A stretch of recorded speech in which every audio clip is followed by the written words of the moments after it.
Mais posons-nous la question. Pendant que nous avons chanté, je ne le dis pas pour vous. Hein? Je vous prends seulement comme échantillon de tous les chants. Pendant que vous chantez, est-ce que vous avez touché Dieu? Est-ce que Dieu a été touché dans l'adoration? Bien aimé, l'adoration peut stimuler les cantiques, peut stimuler les émotions, mais sans toucher Dieu. Hein?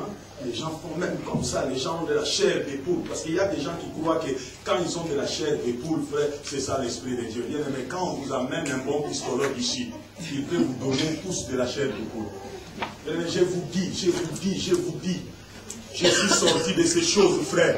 Dieu m'a délivré de ces choses, frère. Je peux faire pleurer tout le monde ici. Parce que bien aimé, aujourd'hui dans les églises, en fait, on ne joue qu'avec les émotions des gens. L'église est restée au niveau des émotions, très superficielles. Ouvre quand même les yeux, vois. Ouvre les yeux, regarde. Bien aimé, on t'a donné 9 prophéties dans l'année. L'année va finir. Même la moitié d'une des prophéties ne va pas s'accomplir. Ouvre quand même les yeux. Ouvre quand même les yeux. Nous devons retourner à la Bible. Nous devons retourner à la Bible.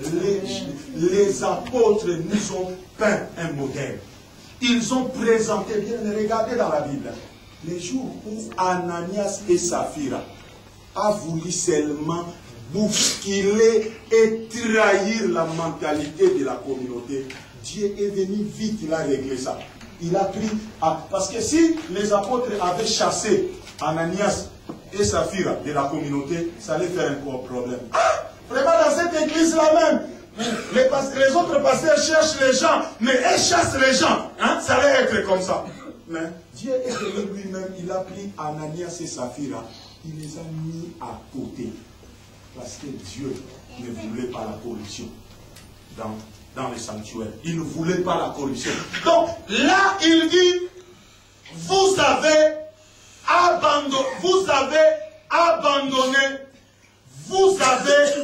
ce que j'ai contre vous.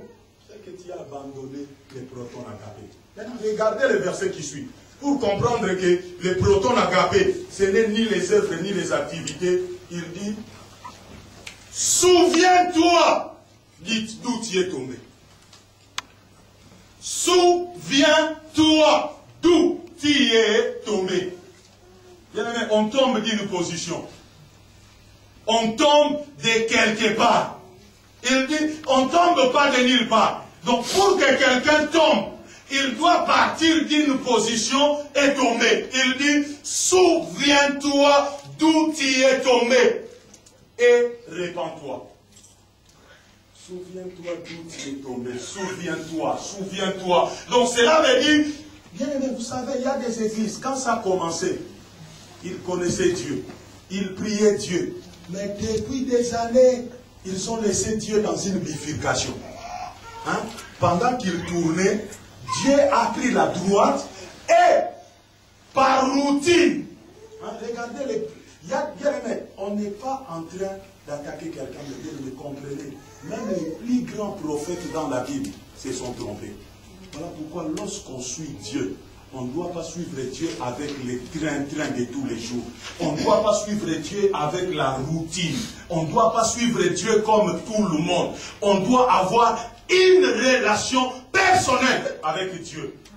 Parce que si tu suis tout le monde, Samuel était à son époque à l'apogée de son ministère comme le plus grand prophète en Israël.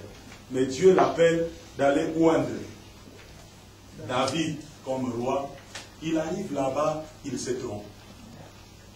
Quand il a vu seulement les frères de David qui étaient grands costauds, il dit, Dieu vraiment, il a choisi lui.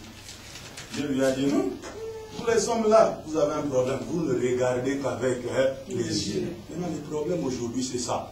Les gens sont attirés par la beauté extérieure. Les gens sont corrompus par l'extérieur. Frère, je vous dis, moi aujourd'hui, là où Dieu m'a amené, même si tu ressuscites les morts, hein, même si tu ressuscites les sorciers aussi ressuscitent les morts. Donc même si tu ressuscites les morts, ça ne bouge pas. C'est le style de vie. Montre-moi. Jacques dit, montre-moi ta foi, montre-moi ta foi. Moi je te montrerai les œuvres. C'est le style de vie, les valeurs et les principes de la parole de Dieu. Bien-aimé, bien-aimé, bien-aimé, bien-aimé. Il dit, souviens-toi d'où tu es tombé. Je te donne une grande révélation.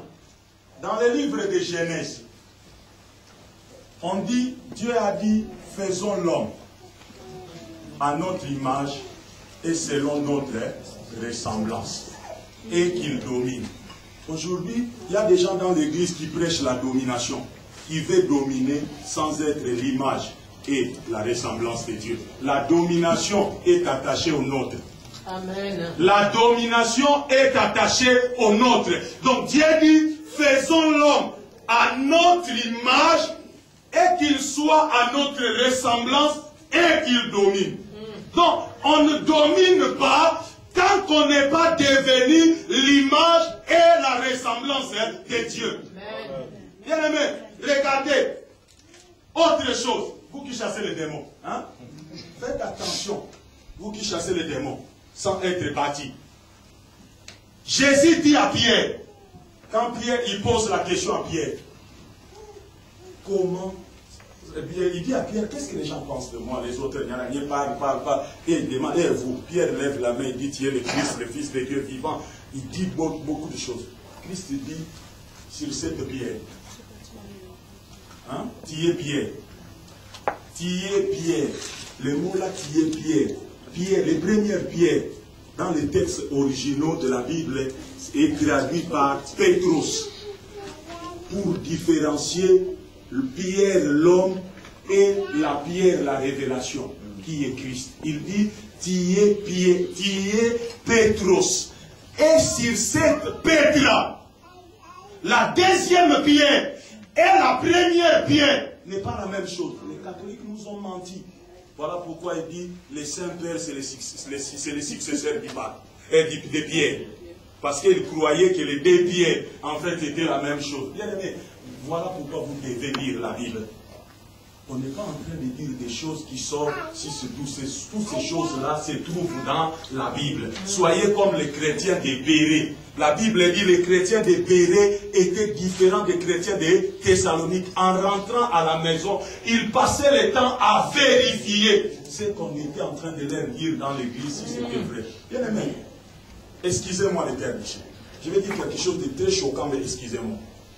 Comment vous pouvez aller à l'église, un soi-disant prophète qui parle de Dieu, parce qu'il veut prophétiser sur une maman dans l'église, commence à dire, Dieu va parler à cette dame-là, pour être sûr que c'est Dieu qui te parle. Derrière, tu portes une culotte rouge. Quel est ce Dieu immoral comme ça? Quel est ce Dieu? Et il y a des gens qui acclament, ouais, ouais, amen, amen, amen. Mais ça, c'est quoi ça? Ça, c'est l'église. Ça, c'est l'église. Ça, c'est l'église. Frère, avec une telle église, frère, on est encore là pendant longtemps. On est encore là pendant longtemps. Dieu dit, faisons l'homme à notre image et notre ressemblance. En fait, l'homme, hein, dans le jardin d'Éden, il n'était pas perdu. Il a perdu quelque chose. Lis bien ta Bible.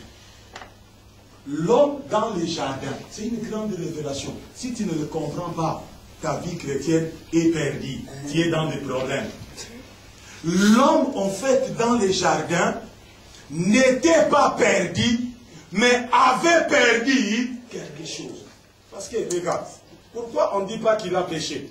Mais on dit, il est tombé, il a chuté. Donc, l'homme était l'image. Bien aimé, quand on dit image et ressemblance, le mot là, image, c'est un mot grec qui veut dire tislim, qui veut dire la copie conforme.